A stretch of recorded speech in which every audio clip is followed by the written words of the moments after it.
Саламатсыздар ма оқушылар? Математикалық сауаттылықта кездесіп жүрген сағаттың минуттық тілі мен сағаттық тілі арасындағы бұрышты анықтайтын есептердің шығарылуын көштейін. Бірінші есеп, егер уақыт 14:40 болса, онда сағаттың тілшелерінің арасындағы кіші бұрышты тап дейді. Енді 14:40 дегеніміз мынадай. Мынау бізде сағаттық тілі, мынау бізде минуттық тілі болады. Осының екеуінің арасындағы мына бұрышты табуымыз керек. Енді ол үшін мына жерде бізде толық бұрыштың шамасы 360 градус екен білеміз. Толық бұрыш 360 градус. Енді бізде мына жерде 12 бөлікке бөлініп тұрғандықтан 360-ты 12-ге бөлсек, мына араларындағы бұрыштың градустық өлшемін табамыз. 30 градустан келеді. Яғни мысалы мына 12 мен 1-дің арасы 30 градус мына жер. Дәл сол сияқты мына жерде 30 градус, мына жер 30 градус, мына жер 30 градус, мына жерде 30 градус, мына жер 30 градус және мына жерде 30 градус болады. Сонда 30 градустың бізге мына жердегі бұрышты табу үшін жердегі 30-тарды санайық. 1, 2, 3, 4, 5, 6. 30-ды 6-ға өтсем 180 градус.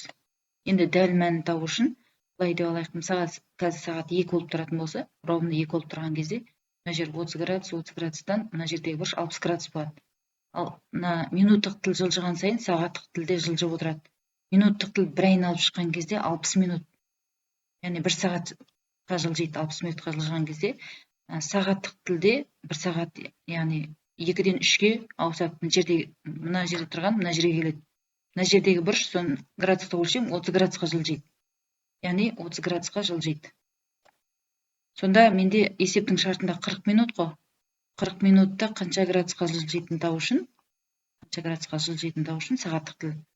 Ол үшін мына жерде пропорция 40-ты 30-ға көбейтіп 60-ға бөліп жіберем. Сонда 1200 оны 60-ға бөлсем, 20 градусқа жылжиды екен. 20 градус. Сондықтан мына жерде енді мына 2-де тұрған сағаттық тіл 20 неге былай ауысады. Мына жердегі кіші бұрышты табуымыз керек мына жердегі. Мынау бізде 180 деп алдық қой. Сол 180-нен мына жердегі 20 бана 20-ны алып тастаймыз. 180-нен 20-ны алып тастаймыз. 180-нен 20-ны алып тастасақ, бізде 160. Сонда мына жердегі бұрыш 160 градус болады екен. Мына бізде есептің жауабы болып табылады. Келесі есеп, егер уақыт 1:15 болса, онда сағаттың тілшелерінің арасындағы үлкен бұрышты тап дейді.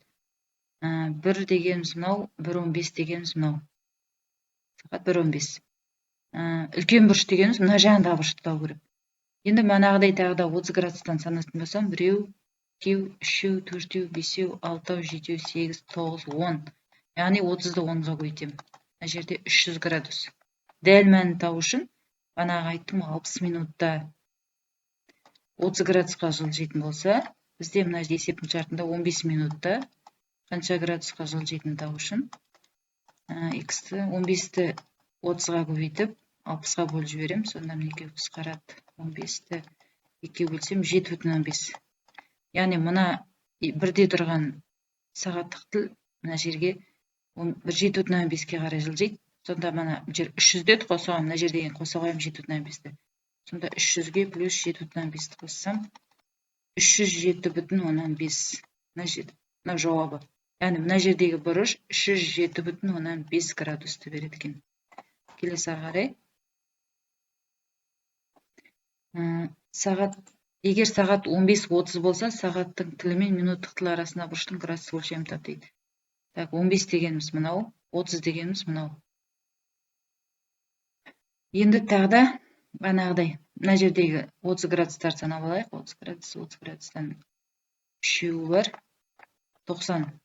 Дәл мәнін табу үшін бағанағыдай 60 минутта 30 градусқа жылжитын болса, бізде есептің шартында 30 минутта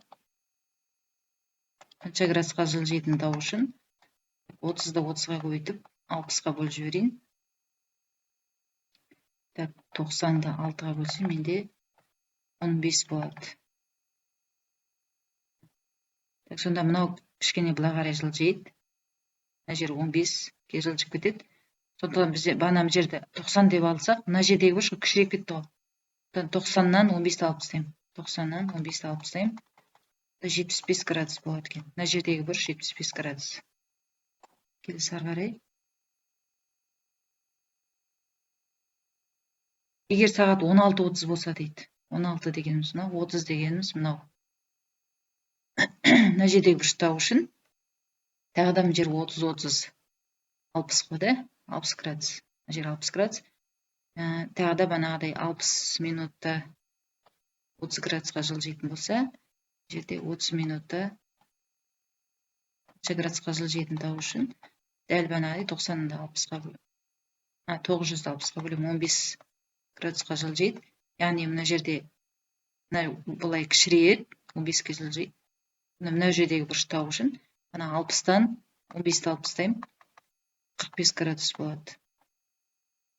Мына жердегі бұрыш 45 градусты береді. Осымен есебімді аяқталды. Тыңдағандарыңа рахмет, сау болыңыздар.